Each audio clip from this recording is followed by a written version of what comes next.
complaint po, attorney? Isa ako sa mga complainant. Hinarang ng Secretary General ng House of Representatives ang impeachment complaint laban kay BBM na prinepara ng pinakabigating mga politiko at pinakamagagaling na abogado pang-impeachment ng Pilipinas. Hindi ito tinanggap dahil daw nasa Taiwan yung Secretary General. Tandaan po natin na ayon sa rules ng House of Representatives, ang Secretary General ang dapat tumanggap ng mga impeachment complaint. At ngayon na po, ang last day sana na magpa-file kami ng impeachment complaint kasi inunahan tayo nung Lunes ng walang kwentang impeachment complaint, 4 pages lamang. At kapag rinefer ng House of Representatives during session sa Committee on Justice sa Lunes, first thing in the morning, barred na within 1 year yung mga susunod na complaint. Kaya dali-daling humabol kami this week. At this week, ngayong araw na ito na sana yung last day na magpa-file dahil bukas walang pasok ang House of Representatives. Pero hinarang ng Secretary General ng House of Representatives, hindi niya ginawa ang kanyang trabaho. Ministerial duty yan, hindi yan discretionary. At kung wala ka sa Pilipinas, meron ka dapat tagasalo ng trabaho. At true enough, meron yung deputy niya doon sa opisina, pero sabi niya, wala daw siyang authority tumanggap. Sir, ang authority mo na tumanggap ay nasa batas. Kapag wala yung Secretary General, ikaw dapat ang tumanggap. Noong mga nakaraang mga complaint ng impeachment laban sa iba't ibang mga opisyal, tumatanggap po ang Office ng Secretary General ng mga impeachment complaint.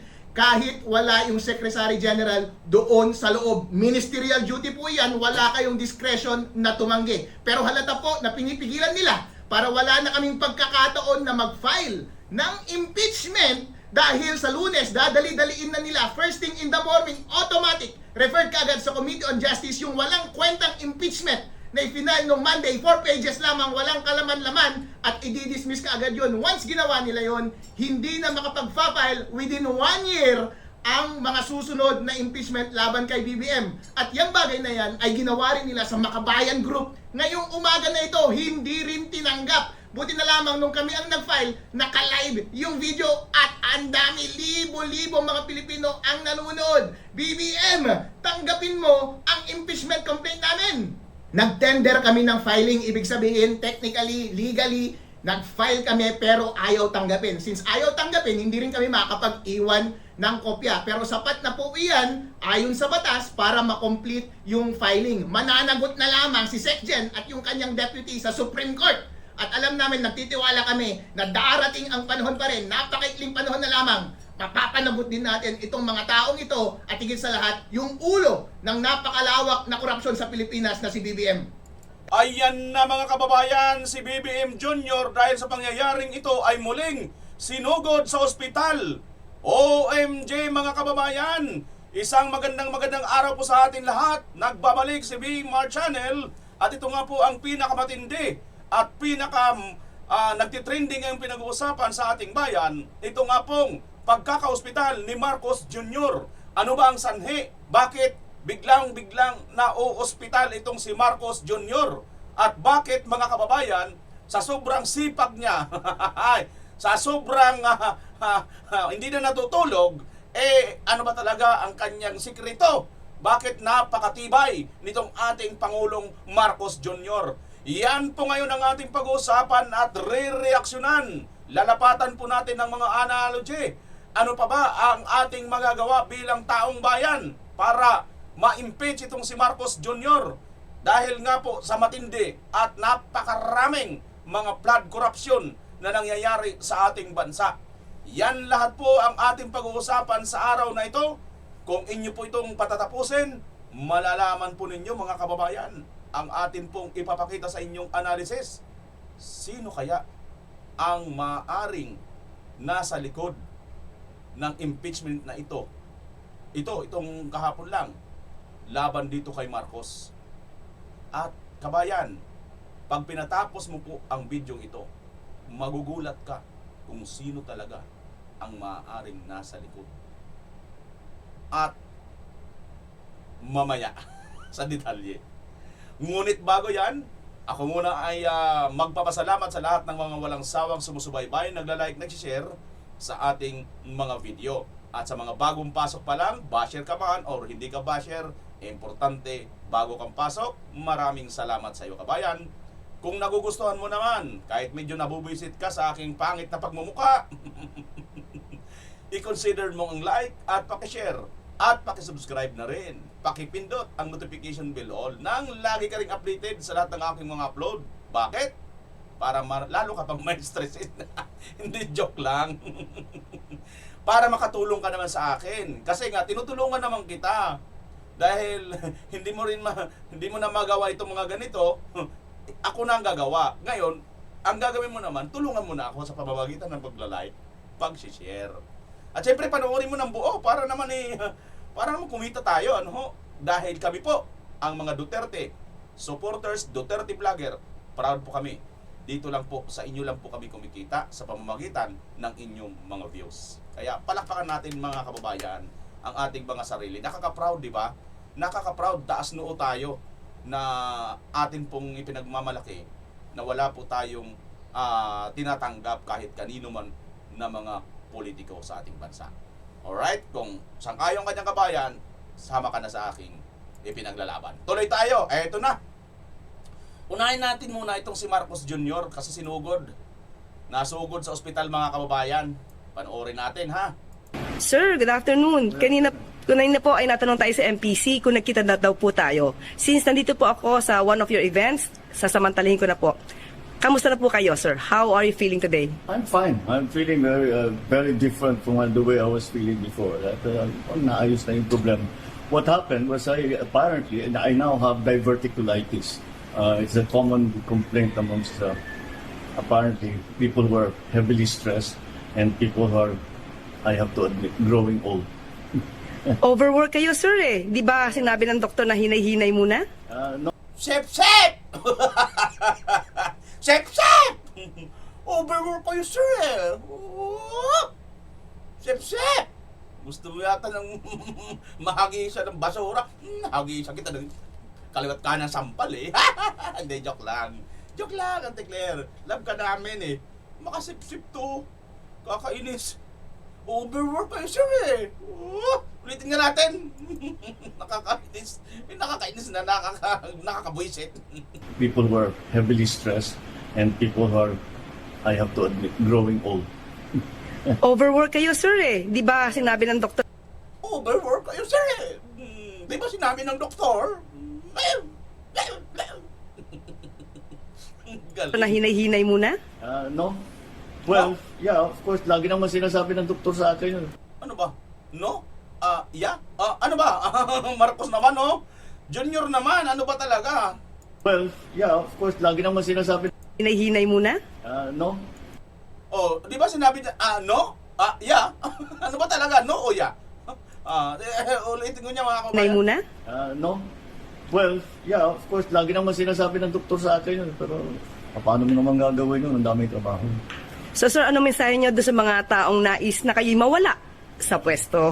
Okay, okay muna masyado ma-excited dahil it's not a life-threatening condition.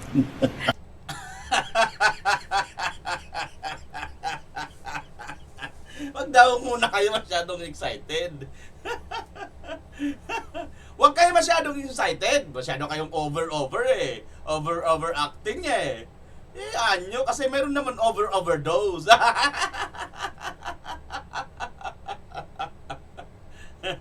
Malay natin, di ba?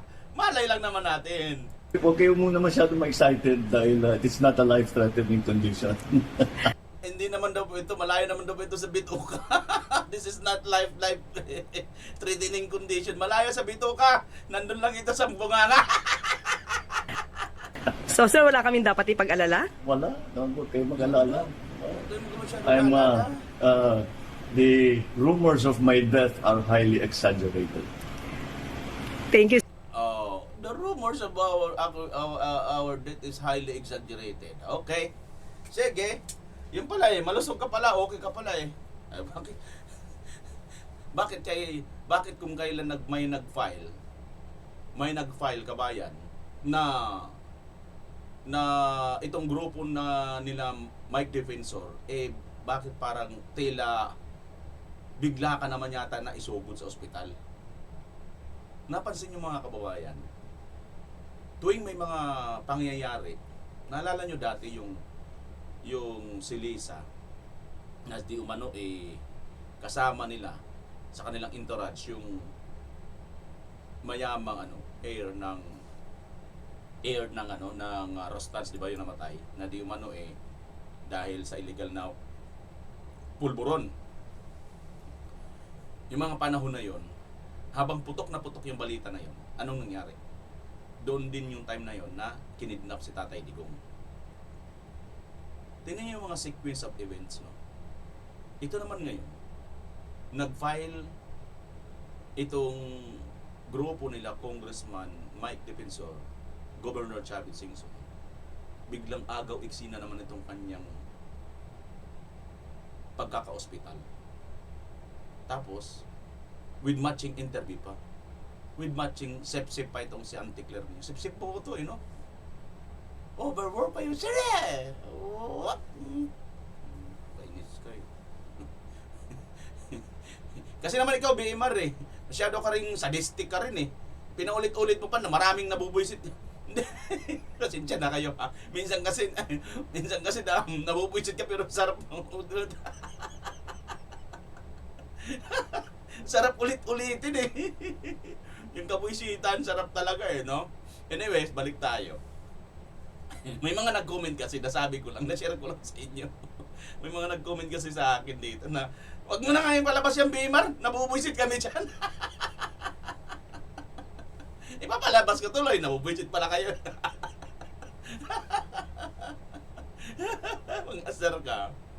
Di ngayon ito, no? Ito kasi napansin lang natin, may pag mayroon mga pangyayaring matitindi. So, kung ganun BMR, ibig mo sabihin, matindi pala ang pangyayari kahapon na pagpa-file ng impeachment nila Congressman Mike Defensor. Yan na nga ngayon ang ating pinakabuod ng ating tatalakayin. At sino ba ang maaaring nasa likod nito? By the way, kabayan, ito bago tayo pumalaot doon, ang bilis niya, ang bilis niya kaagad pa-interview kaagad kay Auntie Claire. Pero doon sa hamon sa kanya na hair follicle drug test, mabilis din siya tumanggi. Di ba? Kung ganun sana sila katulad dito ngayon, video kaagad, O pakita kaagad. Ganyan sana. At least wala na kaagad dudang tao. Ayan, malusog ka pala malayo pa Ikaw na mismo may sabi Imposible naman EI yan. Tsaka hindi yan EI, mga kababayan. Sa tingin ko hindi yan EI. Bakit? Kasi nagsasalita yung kanyang bibig Yan naman talaga siya, di ba? Nagsasalita yung bibig. Tingnan nyo Ulitin natin Tanggalin natin course, ang sound. lagi naman sinasabi. Dito, sa hindi pa siya nagsasalita. Ito Kanina po ay natanong tayo sa MPC kung nagkita na daw po tayo. Since nandito po ako sa one of your events, sasamantalahin ko na po. Kamusta na po kayo, sir? How are you feeling today? I'm fine. Dito siya nagsalita hanggang dito sa 12. Balik natin yan. Tanggalan natin ang boses, i-play natin. Ayan Pero tingnan nyo hindi pa siya nagsasalita pero yung bibig niya ngumunguya na, nagsasalita na.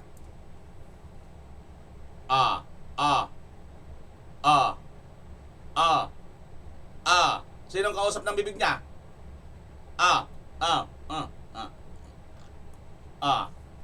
Di ba mga kababayan?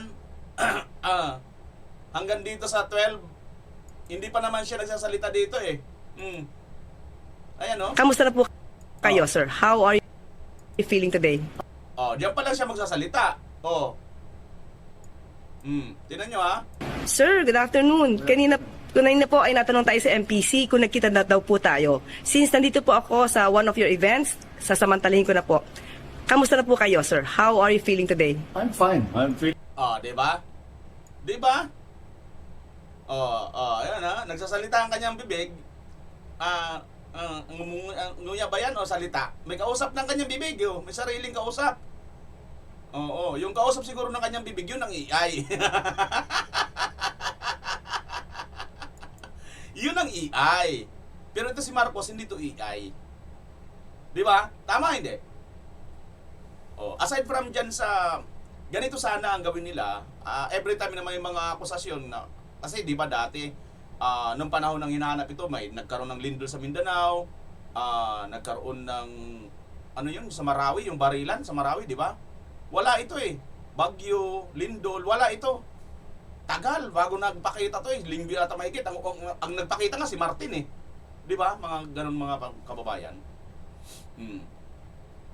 Pero ngayon ang bilis, di ba? Pero teka lang.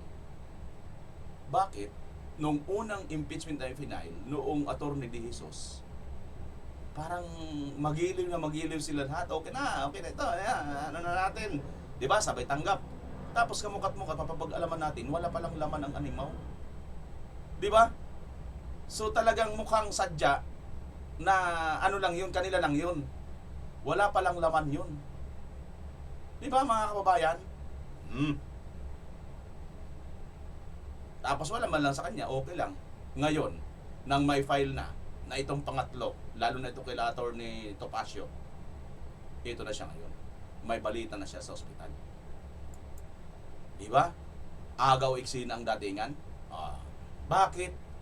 Sige, punta na tayo mga kababayan. Yes, Maricel, hindi naman kami hindi itutuloy yung laban. Tuloy yung laban dito. Yung legal option lang ang pag-usapan namin. Ano ba yung gagawin namin? Unang-una, ang pakiramdam ko personal, I cannot speak yet for the group. May violation tingin ko yung Office of the Secretary General. Tingin ko meron siyang ginawang mali na hindi niya ginawa yung kanyang alantuntunin o yung trabaho niya batay sa ligang batas. Kung magpa-file ba kami ulit, ganoon din ba mangyayari? Kasi parang ang point ko, kanina kinausap kami, magpa-file ba kayo ulit? Ako, personal again, parang hindi ko na gusto. Kasi anong point? Diba? Ang dapat nung nag-file kami, tinanggap yon. Kasi ang nakikita ko, baka mamaya pag mag-file kami, tapos gagawin nila na yung peking impeachment, ang una ay nila, parang sumama kami sa moro-moro. So parang, hindi, nahuli na kayo eh. Kasi kung tutingnan mo, if you analyze the situation, we all filed before the session.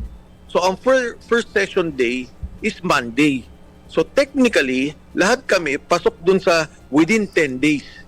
Diba? Ang problema, pag nire-roll nila yan, based on the rules, at nirefer nila sa justice, makukonsider na yun na first impeachment. Ayoko naman magpagamit pa o sumama pa sa isang prosesong sa aking palagay mali at minomoro-moro at sa akin palagay ay against the Constitution, laban sa saligang batas. Ano po yung sinasabi ninyong peking impeachment? Yung first? Iyan ang tingin ko. Kasi para sa akin, nung una nga, sabi ko, I'm giving it a chance. Lahat kami, kung tatanggapin, kunyari, natanggap yung Makabayan Black impeachment, natanggap yung sa amin. So may 3 impeachment ngayon. Ngayon, pag-uusapan sa komite, okay lang sa akin yun. Tingnan natin. Kasi di ba kung minsan, if it's lacking in form and substance, at sabihin nila, hindi, wala yan, walang kwenta yung final mo. Meron pang dalawa nandyan. So pag-usapan yung mga yon. Pero if you are now blocking the others, and it would seem, hindi ko pa nakita yung first impeachment, na ito lang yung pagbibigyan mo, at lumalabas nga yung abogado na nag-file nito, yung abogado ni First Lady Lisa Marcos, parang ayoko na makisama sa ganung moro-moro. Yun pala yun mga kababayan. Yun pala yun. Ha?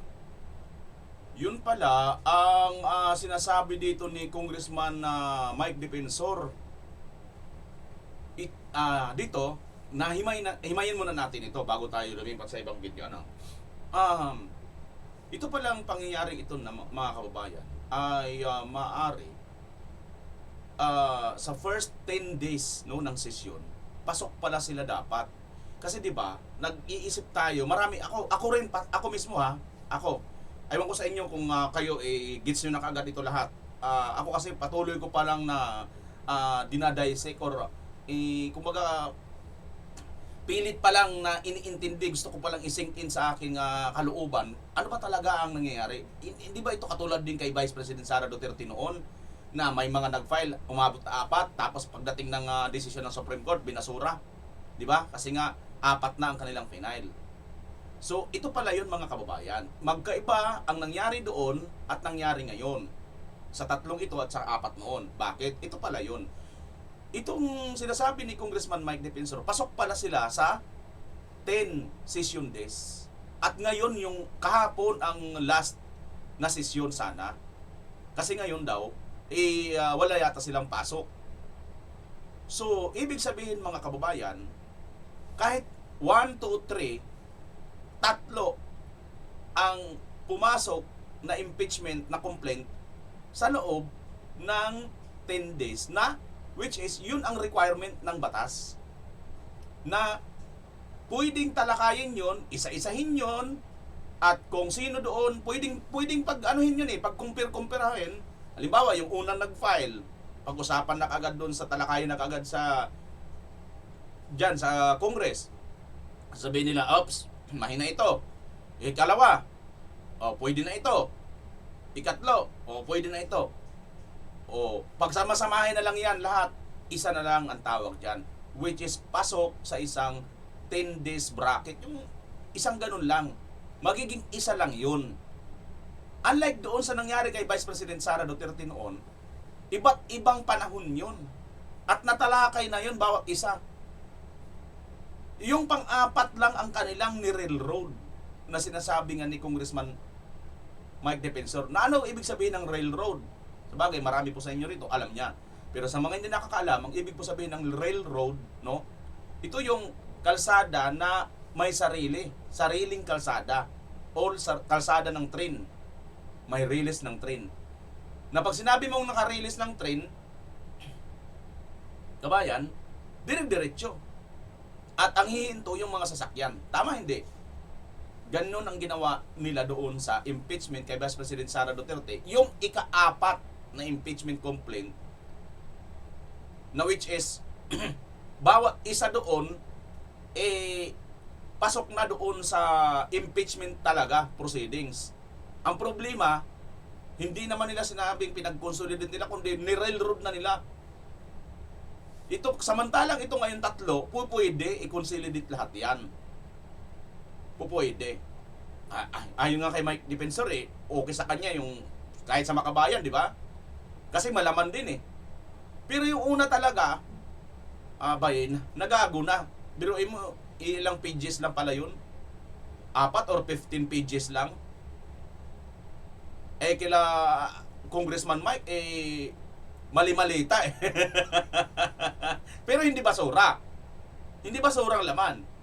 Mali-malita talaga yon na dokumentong ebidensya.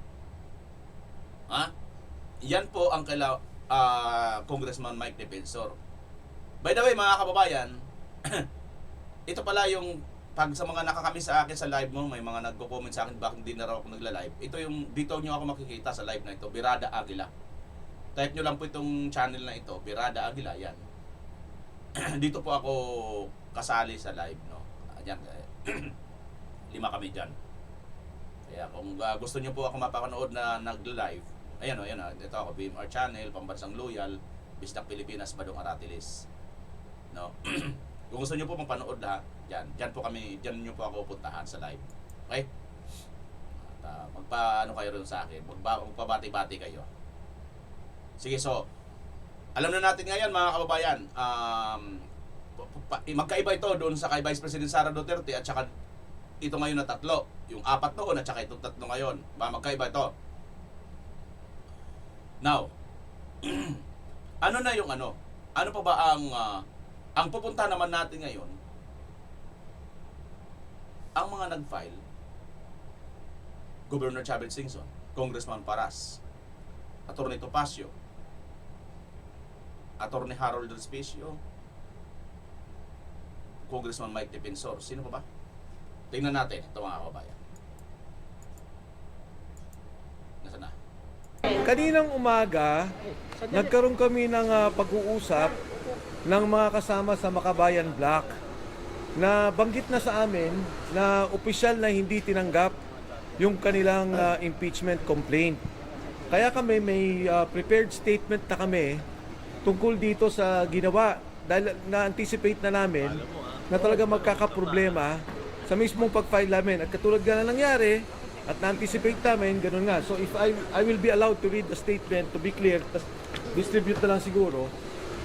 The refusal of the office of the Secretary General of the House of Representatives to accept the impeachment complaint is a clear violation of both the rules of the House and the 1987 Philippine Constitution. Under the Constitution, the House of Representatives has the sole power to initiate impeachment proceedings. The rules of the House explicitly provide a ministerial duty for the office of the Secretary General to receive and record impeachment complaints that are duly filed.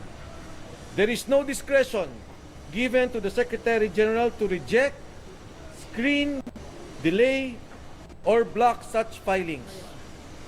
By refusing to accept the complaint, the office effectively usurps the constitutional authority of the House itself and denies the Filipino people their only lawful mechanism to raise grievances against a sitting president.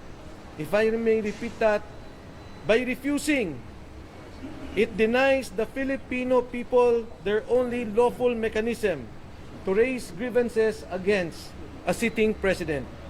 Impeachment is not a political favor. It is a constitutional right. It is the only formal process through which citizens, through their representatives, can seek accountability from the highest official of the land. To block this process is not merely procedural error. It is a constitutional violation, an obstruction of a lawful remedy, and a direct assault on the people's right to petition government for redress of grievances. The House of Representatives exists to serve the people, not to shield those in power from scrutiny. The rules are clear. The Constitution is clear. The duty is clear. And no office has the authority to silence the people's voice. Maraming salamat po at magandang hapon sa inyong lahat. If I may distribute this. Meron ako idadagdag, sandali lang, dadagdag ko lang. Yung impeachment complaint is actually a people's complaint. Yun lang. So, hindi kailangang pigilan ang reklamo ng taong bayan. It's a people's complaint. It's a constitutional process na nasa constitution natin na pinoprovide para sa ating lahat. Ako naman, wala na akong idadagdag. Okay na yun. Yung nasasabi nila hindi tinanggap yung impeachment complaint. Sino? Hindi tinanggap. Hindi, yun nga, sa hindi pagtanggap nila, it is not only a violation of the rules, but of course of the Constitution. At ang mas mahalaga, ito lang kasi ang paraan ng taong bayan na magreklamo sa nakaupong Pangulo. Hindi ka pwedeng mag-file sa ombudsman. Hindi ka pwedeng mag-file sa korte. Sa ginawa nilang to, parang tinatanggal nila yung karapatan ng taong bayan na magkaroon ng maayos, legal na pagreklamo doon sa nakikitang problema sa nakaupong presidente. Ginawa nyo rin ba yung ginawa ng makabayan kanina na nag-iwan kayo ng kopya ng Constitution? Hindi. Nag-iwan pa tayo? Okay. Nag-iwan kami, pero hindi nila tinanggap. We attempted, and we have recorded every possible conversation we had with A copy of your complaint is not inside the office of the Secretary. hindi nila tinanggap.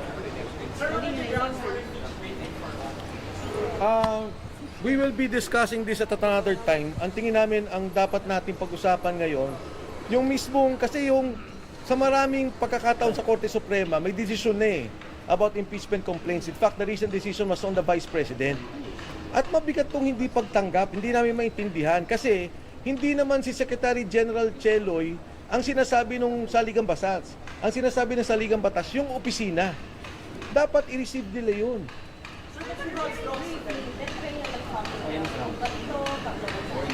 Yes, lahat. Marami. Pero let's concentrate na sa hindi pagtanggap, please.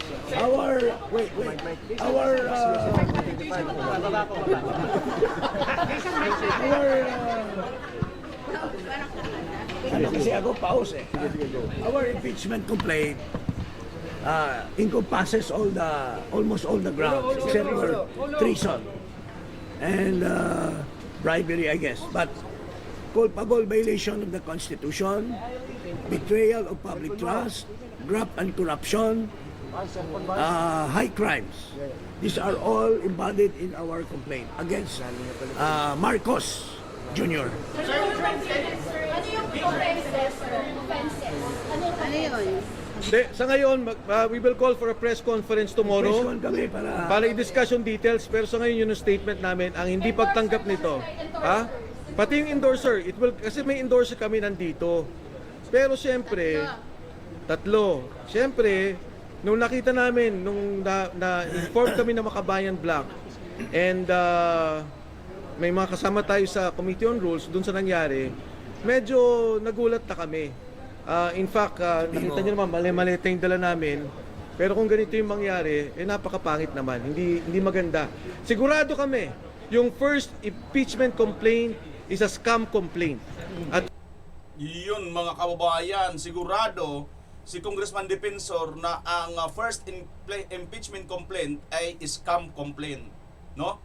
At dito siguro kaya na ospital si Marcos Jr. Dahil mali-malita pala ang ebidensya na hawak at bit-bit.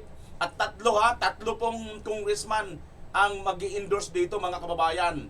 Nandyan lang po sa gidli-gidli, hindi lang po basta-basta lumutang para naman mayroon kayong huhula-hulaan. Siyempre, matindi kayo sa panggugurgur, baka mamaya hindi nyo alam, si Martin pala.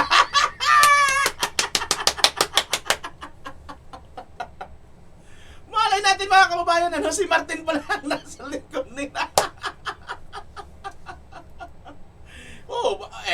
Alam mo, sa nangyayari ngayon kay Martin, wala na pong imposible ngayon mga kababayan. Kanya-kanya na po ito sila ngayon, kumbaga sa kanya-kanyang hila buntot na to. Aba, sa tindi ba naman, hindi po sila basta makakatakas dito mga kababayan. Ha? Hindi po sila basta-basta pwedeng takpan itong pangyayaring flood control corruption. Grabe po ito, kahit saan ka po makarating sa buong Pilipinas, pinag-uusapan po itong flood control. Oo, sa totoo lang. Talagang talagang balitado po ito sa buong Pilipinas. Hindi na po ito masasabi mong parang isang kanto lang kwentuhan, hindi. Buong Pilipinas po ito, kaya alam nyo, nakikita ko talaga kanya-kanya na sila ngayon dito mga kababayan, digtas ang kanilang sarili. Kanya-kanya na sila ngayon na hawak na sipsipan kung kani-kanino makasipsip. Kaya hindi ako nagugulat. Hindi nagpakita hindi nagpakita, di ba? Kasi alam naman natin itong administrasyon ito talamak sa panggugurgur, di ba? I mean yung iipitin. yung Makabayan Black, genuine complaint yun. Sinusuportahan din namin yun. Yung complaint namin is a genuine complaint, full of evidences, dapat tinanggap ng Kongreso. Sir, babalik pa kayo dito sa Manila? Hindi kami babalik.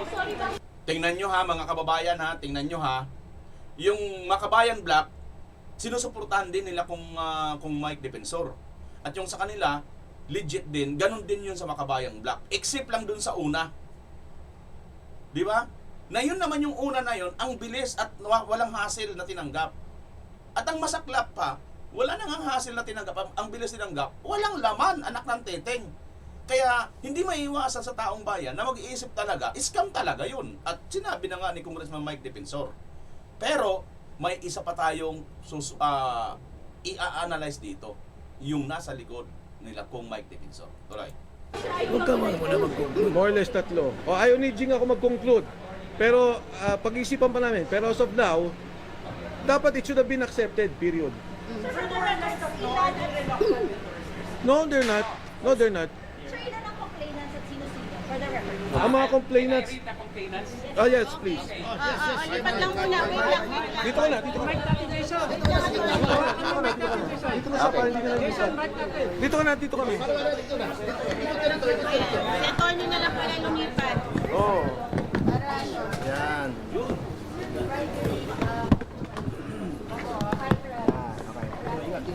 The complainants in this case entitled in the matter of the impeachment of Ferdinand R. Marcos Jr., President of the Republic of the Philippines, Manuelito de los Reyes Luna, yours truly, Jacinto V. Paras, Ferdinand S. Topacio, Michael T. Defensor, Harold Respicio, Mary Catherine Diaz Binag, and Virgilio R. Garcia.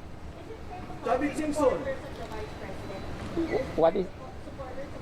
We are not supporters of the President. We of the Vice President. We are not supporters of the President, but we respect the office of the Vice President because she's the elected official of the land, second highest official of the land. We are citizens of the Philippines and we are exercising our constitutional duty to file this impeachment to question the betrayal of public trust, culpable violation of the Constitution, and graft and corruption and other high crimes of the incumbent President of the Republic of the Philippines, President Ferdinand R. Marcos Jr. Pero is it right to say na kayo po ay pro-Duterte group na nag-file? Irrelevant yan eh. Because this is not ano. We are for justice. Saan ka? Pro-Philippines? Pro-people? I'm just Yeah, that's why. Can I just answer that? Irrelevant yan. Huwag kang mag-ano. This is a people's Nga, palaban yan si Miss Kate. Sa kagandahan pa lang yan, wala ka na, hindi ka na-uobra dyan. Laban, Miss Kate Binag! complaint. This is a people's complaint. Walang sala yan. Wala. This is a complaint of the people of the Republic of the Philippines. Excuse us, sorry. Tomorrow we will have a That's all. press con. The ribbon. Attorney Topacio, can you explain the ribbon? Attorney Topacio. Actually po, this is the same color of ribbon that we wore during, hindi ako makikita. Hindi ako makikita. Nakaupo na yun. Kita pa. Okay. Actually, this is the same color of ribbon that we wore during the successful impeachment of then COMELEC Chairman Andres Bautista Jr. Impeach to eh. Impeach. Yun lang. Lalang. Mami, one picture tayo. Sorry. One picture na lang. Ayaw pa nila until received, syempre. Dati, one picture na lang tayo. No, okay. Tomorrow na po. We will lahat. Ayan mga kababayan, so ito po no, bibigyan po natin muna ng konting reaksyon. Ito po ay talagang pilit nitong mga reporter, mga mainstream media na i-divert yung atensyon na ito daw kesyo. Duterte ano lang ito? Duterte supporters, Duterte haters. 'Di ba? Itong mga nagpa-file na to, which is ayaw nilang tanggapin at ayaw nilang ipamukat sa buong mundo na ito talaga ay ano to, yung people's initiative na ito, people's ano na to, galaw. Dahil sa totoo lang naman talaga hindi ka makikiisa sa labang ito. Sino ba ang hindi apektado sa nangyayari sa ating bansa? Tumingin ka nga, pumunta ka nga sa lahat ng lugar sa Pilipinas. 'Di ba? Every time kalsada may lubak. Every time may mga ilog, may pagbaha, may landslide, kung ano-ano. Lahat ng ito, lahat tayo apektado. Kahit taga-probinsya ka pa, lalo na sa mga liblib ng mga lugar, walang mga kalsada, pero may mga budget. 'Di ba? Yun yung dapat anuhin ng mga mainstream media. Ang problema nito sa mga mainstream media na ito, palibasa, ayoko na magsalita. 'Di ba? Pero bakit kailangan niyo idot-dot na talagang Duterte supporters, ano bang pinag-uusapan dito? Ang issue, yung itong complaint nila na hindi nga tinanggap.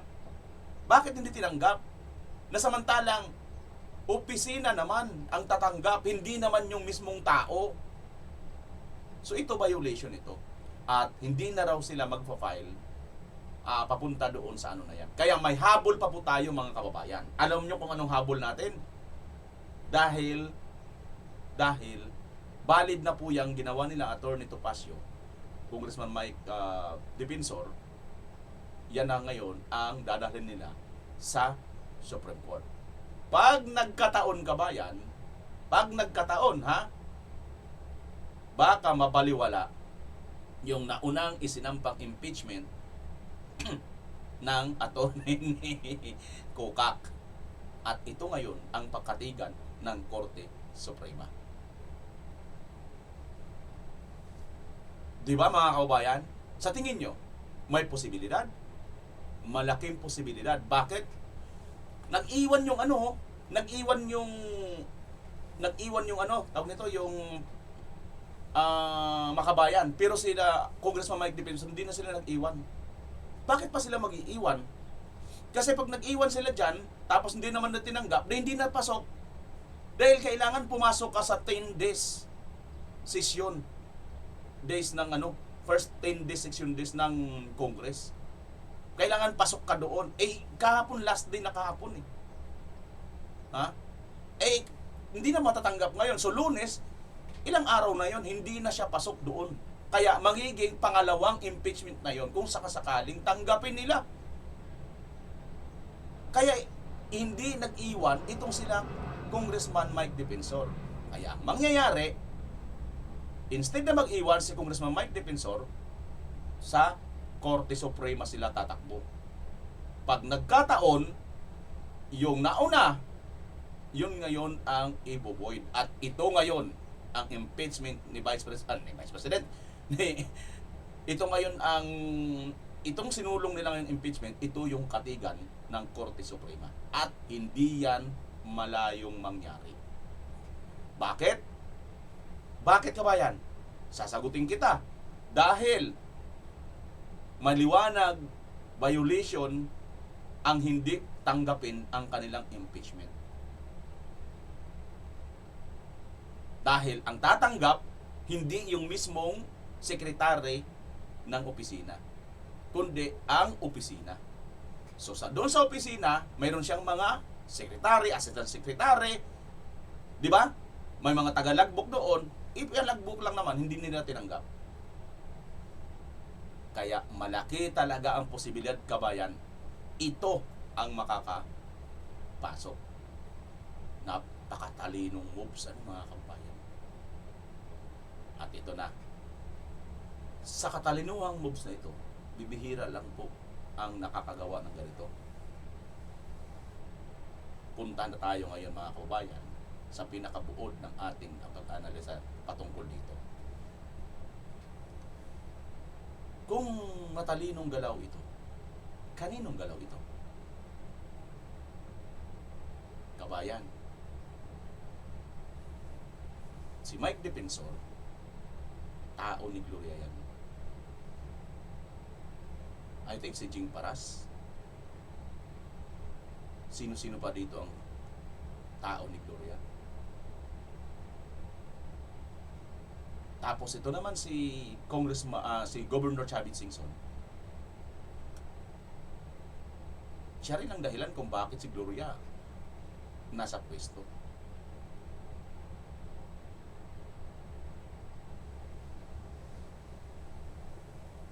Hindi po pwedeng pumunta, bagamat congresswoman ngayon si Congresswoman Arroyo. Pero pansin nyo ba, maaaring gumagalaw ngayon ang galamay ni Congresswoman Arroyo. At napakalakas niyan, mga kababayan. Akala lang natin matanda na yan. Akala lang natin walang pwersa yan. Akala lang natin yun. Isipin nyo, ha. Isipin nyo, mga kababayan. Bigyan ko pa kayo ng isip.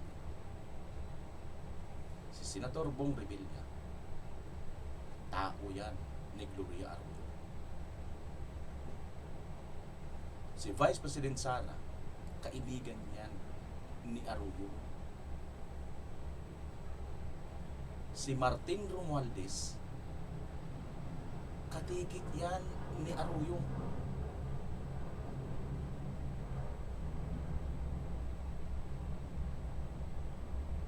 Si Bojide, na speaker ngayon, hawak yan siyempre ni Marcos. Si Marcos, pinsan niya, si Martin. Na si Martin ngayon, Martin,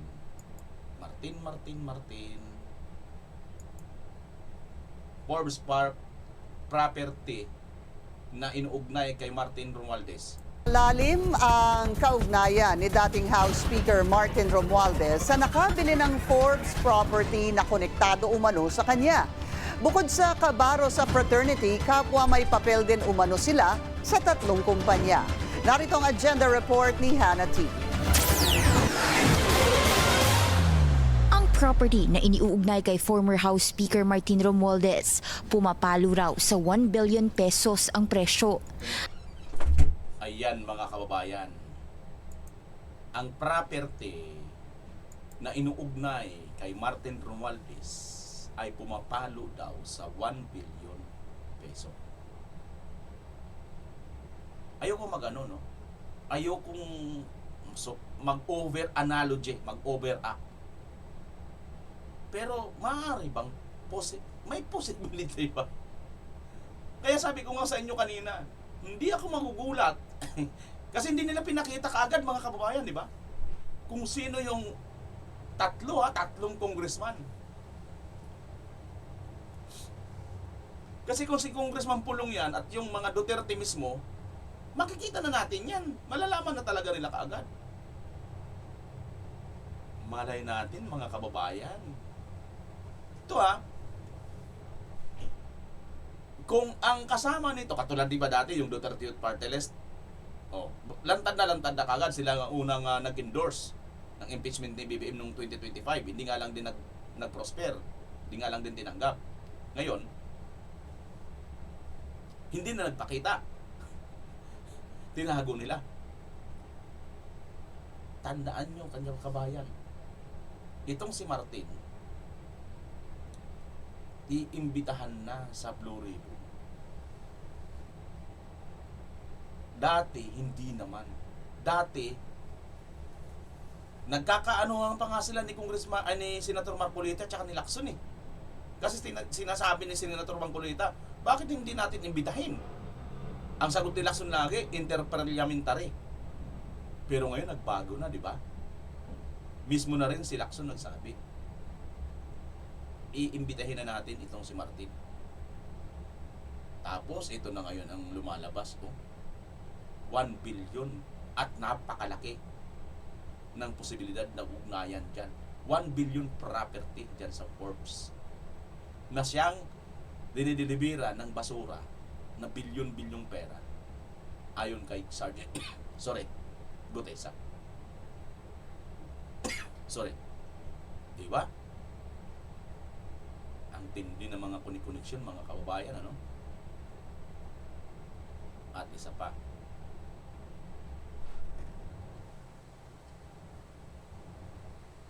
malay natin. Ito bigyan ko lang kayo ng konting sinabi. Ito ko lang naman. Analogy at opinion ko lang Huwag niyong seryosohin. Pwedeng mga malalaking tao ang nasa likod mag-i-endorse dito sa impeachment na ito. At hindi lang muna lumantad. Kasi nga, malalaki sila. Di ba? Pwede silang ipitin. Katulad nung isa, yung kay Andre De Jesus, Atty. Andre De Jesus, di ba? Contractors din daw yun. Yung congressman na yun, contractor din yun. Imalay natin, kung itong tatlo na mag-endorse dito, isa rin sa iniipit din ngayon ng ICI. At ang malupit dito, kabayan, kung nga magkapartido si Martin at saka si JME, at si Martin ngayon ay nilalaglag na ni Insan, at si Insan nang marinig niya itong impeachment complaint, nagsakit-sakitan. What if, kabayan, kung si Gloria pala, si Jamie pala, at saka si Martin, ang dalawa dun sa tatlo na hindi ipinangalanan kung sino. Di ba mga kababayan? Posible ba?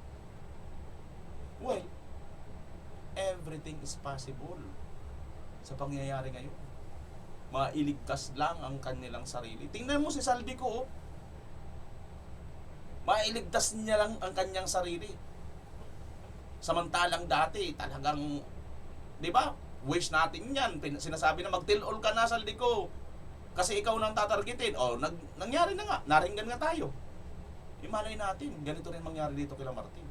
Tandaan po natin, ha. Alam din nila yan na kung sakasakaling hindi nga sila yung pinakamas malaki, mayroon talagang pinakamas malaki. Aba. Oo, mapaparusahan sila. Oo, pupwedeng mabawian sila ng kayamanan. Pero, hindi ganun kabigat ang magiging parusa sa kanila. Gets nyo? Di ba? Kaya nga mayroong tinatawag na yung ang pwedeng iano sa the most guilty at yung iba hindi ganun ka-guilty, di ba? Yan yun mga kababayan. Hindi imposible yan. Tingnan nyo si Senator Ramon Revilla, Senator Bong, di ba? Ang bilis lang niya ngayon inipit, di ba? Eh yan, lakas yan. Magkakapartido yan. Sila Martin, si Gloria, Bong Revilla, magkakapartido yan. At yan si Mike Defensor. Malay nyo, nag-usap-usap na talaga yan. At gumagapang na pala. Katulad nung ginawa noon ni Villar. Bigla na lang pinukpok ang gabil, mayroon na palang perma. Diretso na ang impeachment sa taas. Pag nagkataon kabayan, naku po, delicate siya doon. Delicate siya doon pagdating doon sa taas. Kasi although ngayon, majority, ilan bang majority ng Senado? 15 lang yata sila. Siyam ito ngayon na minority. Kunting-kunti na lang mga kababayan. Kunting-kunti na lang. Ay nako, alam nyo ang politika. Hay, hindi na tayo natuto. Ganyan ang politika sa ating bansa. Walang permanente. Ang mayroon lang, ang permanente lang, yung pabago-bago. Yun ang permanente. Walang permanenteng kaibigan sa politika. Tandaan nyo yun.